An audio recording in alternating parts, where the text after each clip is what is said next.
Right now, two men are sitting at the apex of the AI industry. One built the data backbone you rely on, the other built the intelligence engine. And today, their net worths are almost identical, roughly $3.3 billion each.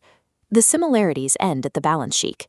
Alexandr Wang sold half his company in a single $14 billion transaction. Sam Altman directs an $800 billion empire and officially owns 0% of it. The public usually associates the CEO of an $800 billion company with the highest potential for future wealth. These identical fortunes are actually built on opposite financial philosophies, holding physical, concentrated equity versus wielding a network of institutional influence. Predicting who wins the next 10 years requires looking past the headline valuations and auditing the specific structural risks built into their individual portfolios. Alexandr Wang grew up in Los Alamos, surrounded by classified research facilities and nuclear physicists. That environment trained him to view technology as necessary infrastructure, the physical systems that large institutions require to function. Sam Altman grew up in the Midwest as an early access coder, driven by a desire to map connections. He gravitated toward the center of the tech ecosystem, focusing on the people and the capital flowing between them. They both left elite universities early.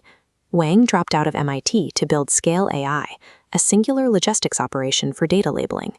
Altman took a $43 million exit from an early Stanford startup and immediately began writing seed checks as an investor. Eventually, both men utilized the Y Combinator accelerator for different ends. Wang used it to fund his specific product. Altman stepped in to become its president, intentionally capturing a network of founders and deal flow. By 2019, Wang had secured the AI supply chain by cornering the market on human data labeling.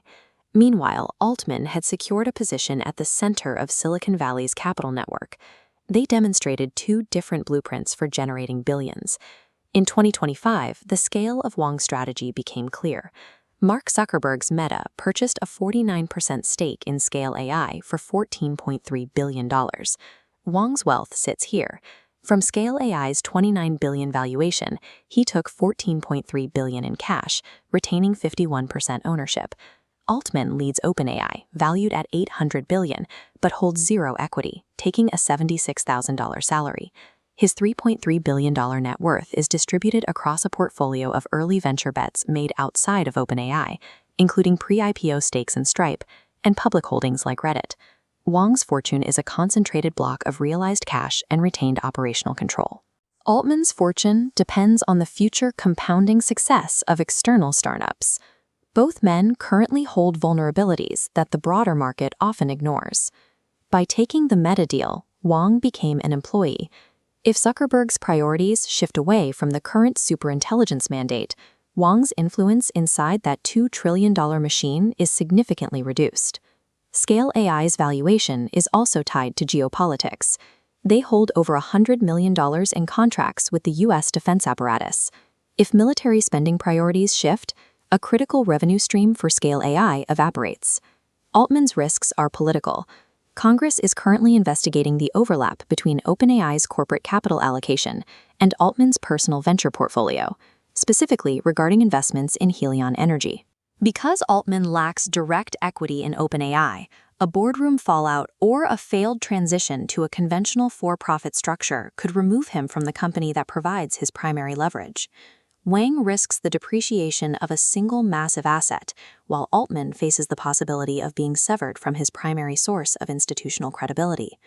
When we run these two portfolios through the volatility of the next 10 years, which wealth strategy is better insulated? Alexandr Wang is structurally positioned to retain his wealth more effectively than Altman. Wang has combined billions in realized cash with a majority stake in a primary data infrastructure provider. This creates a high level of baseline wealth that persists regardless of external market sentiment or changes in his employment status. Altman's strategy relies on his continued ability to move markets.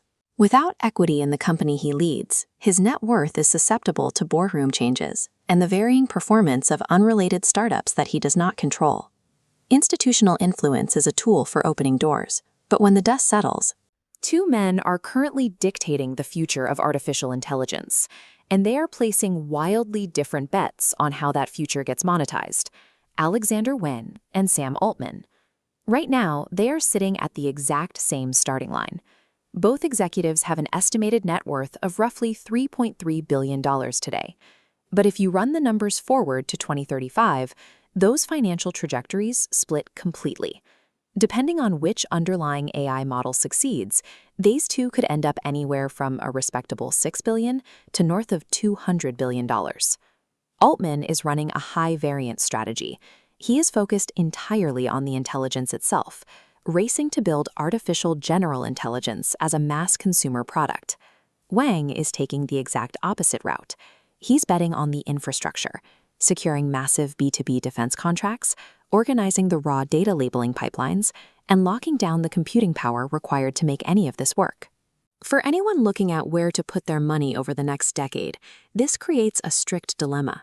Do you structure your portfolio around the companies building the actual intelligence or the ones supplying the pickaxes and shovels? Deciding which man is right dictates exactly where institutional capital is going to flow between now and 2035. Let's run the actual projections for 2035, using conservative, base, and aggressive scenarios for both executives. In a realistic base case, Wang's company, Scale AI, hits $5 billion in annual revenue. With his defense contracts expanding and his Meta compensation packages compounding, his net worth settles between $25 and $40 billion. His aggressive upside is entirely tethered to Meta's massive bets paying off. If they crack superintelligence and Wang's internal equity triggers at extraordinary valuations, he clears $100 billion.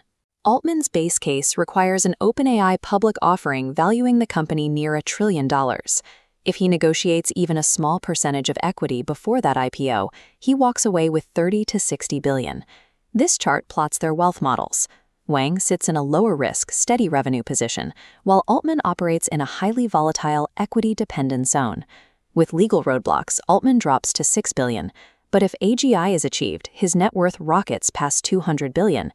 The catch is that his numbers rely heavily on unfinalized equity negotiations and navigating an incredibly complicated corporate structure. Wang's floor is protected by past transactions and real physical enterprise contracts.